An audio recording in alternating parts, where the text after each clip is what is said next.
नमस्कार श्रोते हो. आज अकोला प्रसूती व स्त्रीरोग संस्था महाराष्ट्र व भारतीय प्रसूती स्त्रीरोग संघटनेद्वारा प्रायोजित कार्यक्रमामध्ये डॉक्टर अर्चना मोरे यांना आपण आमंत्रित केलेलं आहे आणि आज आपण त्यांच्यासोबत गरोदरपणात घ्यावयाची काळजी आणि गरोदरपणातील विविध तपासण्या याविषयी बोलणार आहोत. नमस्कार मॅडम. नमस्कार. मी ज्योती हातेकर कार्यक्रमामध्ये आपलं स्वागत करते आहे.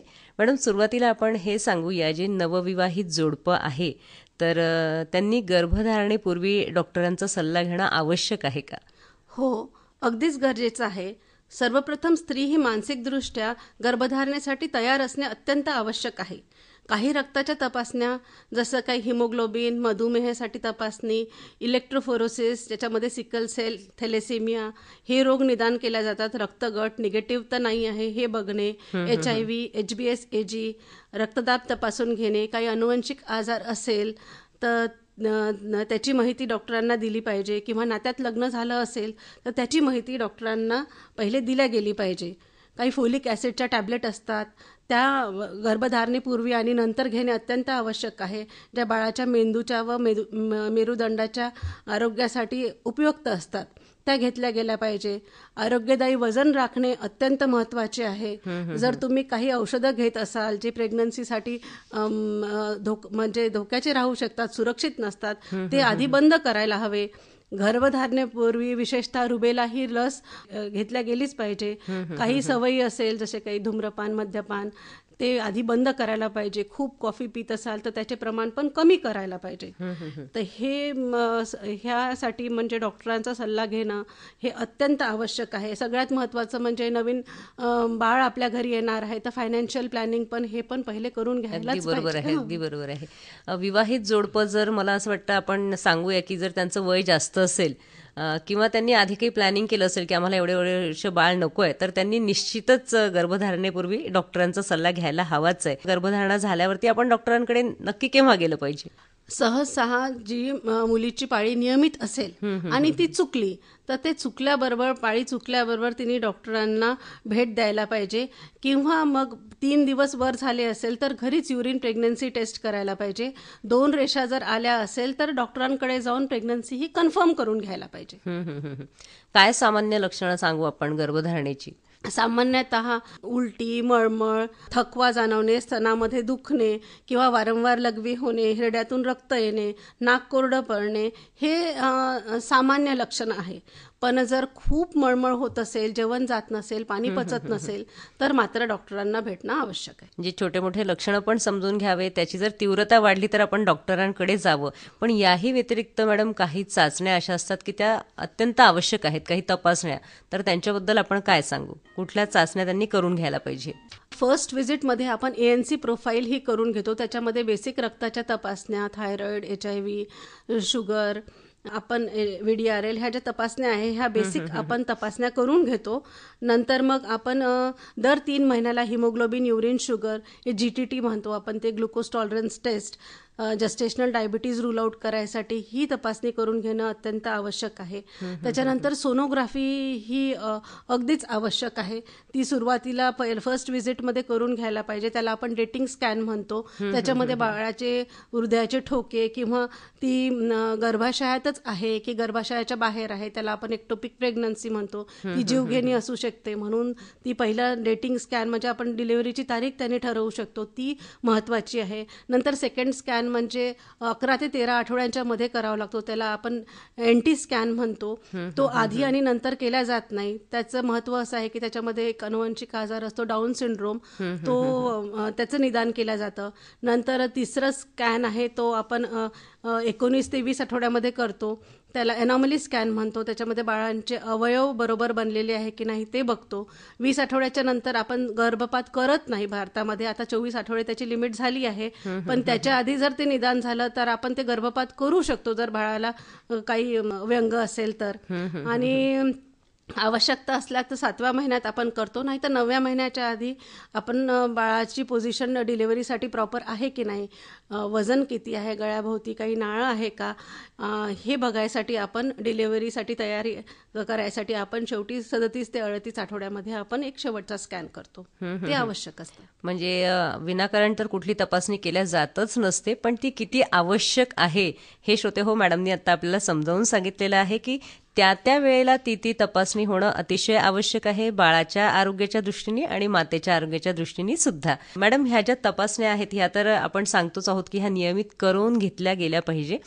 त्याचसोबत आपण ही जी गर्भवती आहे तर तिने काय काय काळजी घ्यायला पाहिजे, आहारात काय काय तिचा समावेश असला पाहिजे ते पण सांगूया. बघा कसं आहे की पहिले 3 महिने तर आईला अन्न जात नाही, पण त्याच्यामध्ये बघ थोडंसं हायड्रेशन हे प्रॉपर तिने ठेवलं पाहिजे. थोड्या थोड्या वेळाने पाणी पिल्या गेलं पाहिजे. पहिल्या 3 महिन्यामध्ये कधी कधी वजन पण कमी होतं, पण आता कसं मुलींचं भर थोडंसं प्रोसेस्ड फूड, चॉकलेट याच्यावर असतं, ते मात्र घेऊ नये. म्हणजे तेल, मसाला, बेसन, तिखट, शिळं, प्रोसेस्ड फूड आणि पॅक्ड फूड जे आहे ते तिने टाळावं. बाकी मग चौरस पौष्टिक आहार घेतला पाहिजे.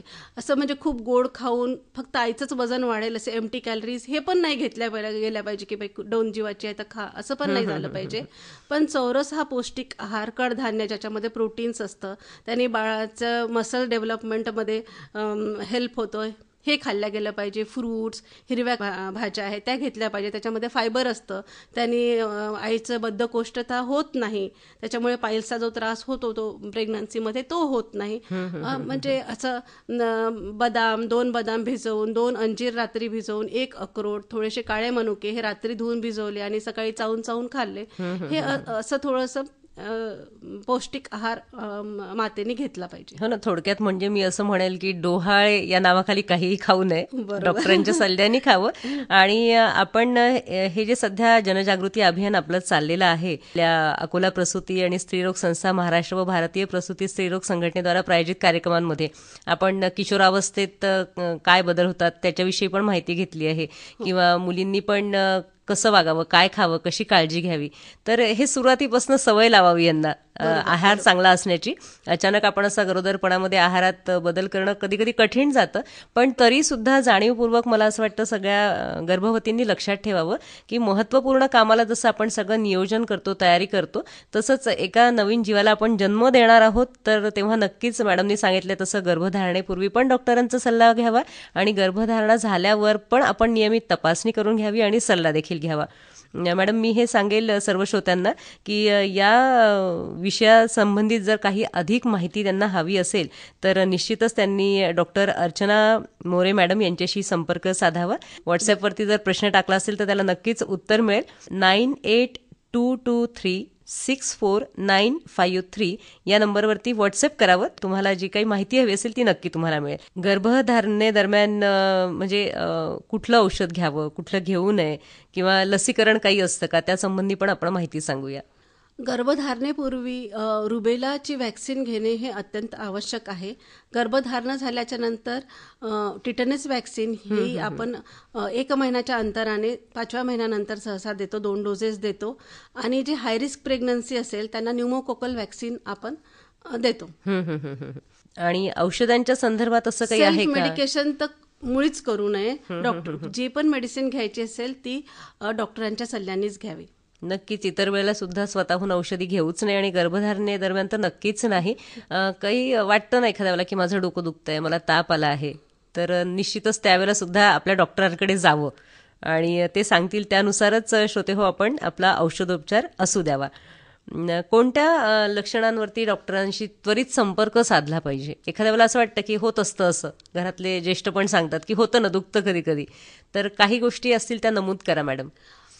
पहिल्या तिमाहीमध्ये कसं असतं की पोटात तीव्र वेदना होणे किंवा रक्तस्राव होणे जर असं होत असेल किंवा अतिशय मळमळ होऊन अन्न बिलकुलच पचत नसेल तर मात्र हे डॉक्टरांना अत्यंत आवश्यक आहे तेव्हा भेटणं. ते ब्लिडिंग होणे किंवा पोटात दुखणे हे गर्भपाताचे लक्षणं असू शकतात. त्याच्यानंतर 5व्या महिन्यानंतर जर तुमचं डोकं दुखत असेल, चक्कर येत असेल, छातीच्या वरच्या खालच्या भागाला किंवा पोटाच्या वरच्या भागाला दुखत असेल, अत्यंत तीव्र डोकेदुखी असेल तर हे प्री एक्लॅम्शिया किंवा बीपी वाढायचे लक्षण असू शकतात. त्याच्यामध्ये मातेला झटके येऊ शकतात. त्याच्यामुळे बाळाला आणि आईच्या जीवाला धोका होऊ शकतो. याच्यामध्ये गर्भवतीने ताबडतोब डॉक्टरांचा सल्ला घ्यावा. किंवा बाळाची हालचाल कमी होत असेल किंवा लघवीसारखं पाणी पाळीच्या वाटे येत असेल तर प्रीमॅच्युअर PROM आपण त्याला म्हणतो, त्याची लक्षणं असू शकते, तेव्हा भेटायला पाहिजे.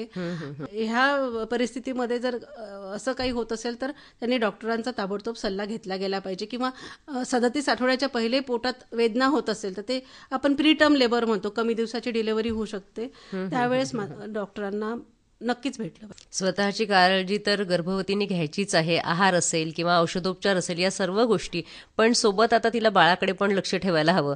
तर बाळाच्या हालचालींकडे कसं लक्ष ठेवायचं तिने?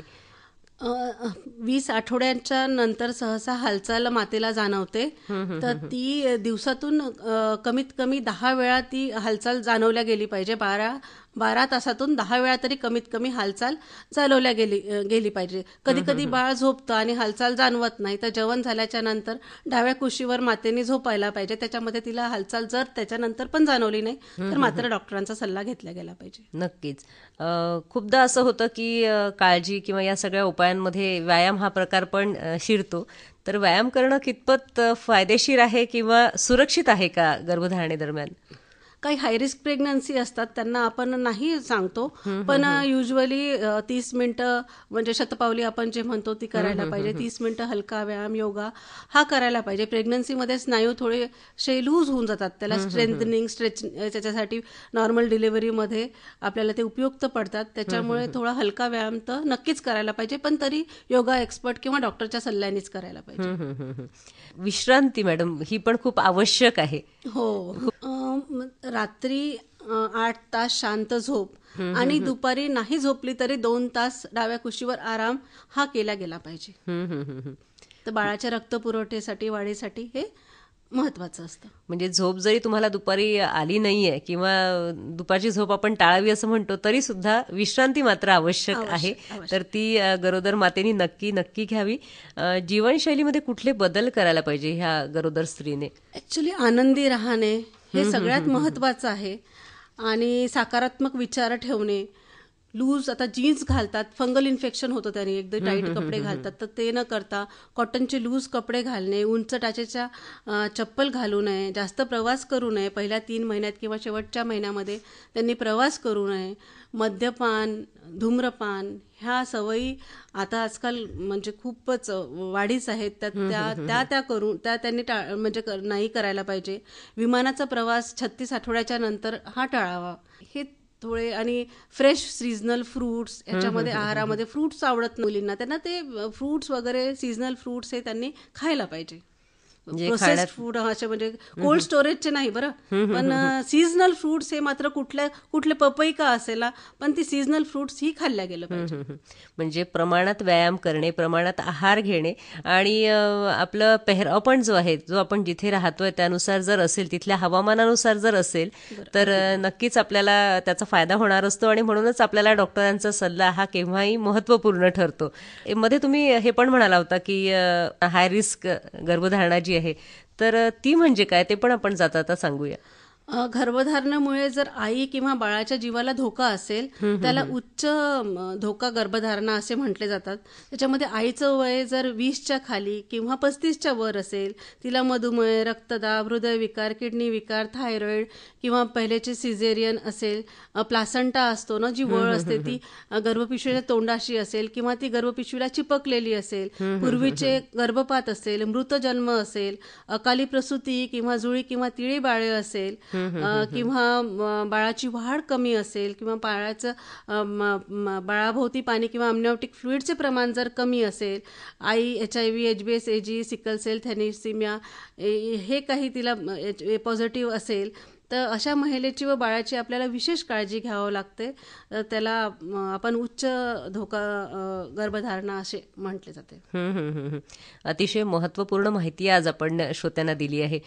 श्रोते हो, आज अकोला प्रसूती आणि स्त्रीरोग संस्था महाराष्ट्र व भारतीय प्रसूती स्त्रीरोग संघटनेद्वारा प्रायोजित कार्यक्रमामध्ये डॉक्टर अर्चना मोरे यांच्याशी आपण बातचीत केली आणि गर्भधारणेमध्ये काय काय काळजी घेतल्या गेली पाहिजे याविषयी आपण प्रामुख्यानं जाणून घेतलं आहे.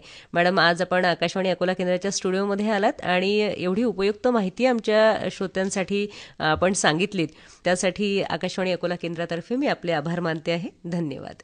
खूप खूप धन्यवाद.